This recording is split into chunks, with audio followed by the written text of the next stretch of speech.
A tabela periódica foi criada em 1869 pelo químico russo Dmitri Mendeleev. Ele organizou os elementos químicos em ordem crescente de massa atômica e em colunas verticais chamadas de grupos.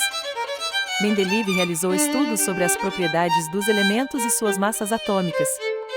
Para isso, ele começou a colecionar todas as informações sobre os elementos conhecidos na época, anotando-as em cartões que eram afixados na parede de seu laboratório. Conforme observava as semelhanças entre os elementos, ele mudava a posição dos cartões. No meio dessa sequência de cartões, Mendeleev percebeu espaços vazios e compreendeu que essas lacunas eram destinadas à descoberta de novos elementos no futuro.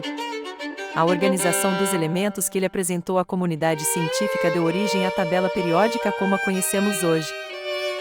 Nela, os elementos estão dispostos em filas horizontais, de acordo com as massas atômicas crescentes, e também em colunas verticais, agrupando elementos com propriedades semelhantes.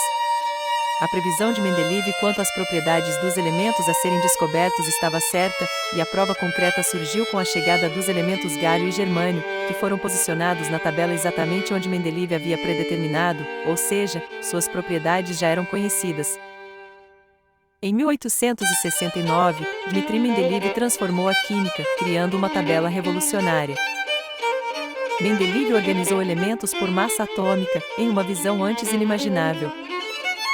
Ele coletou dados, anotando em cartões, cada descoberta uma peça do quebra-cabeça. Observando semelhanças, Mendeleev viu padrões onde ninguém mais viu. Sua genialidade revelou a ordem oculta dos elementos, uma verdadeira epifania. A tabela periódica é um testamento do legado duradouro de Mendeleev na ciência.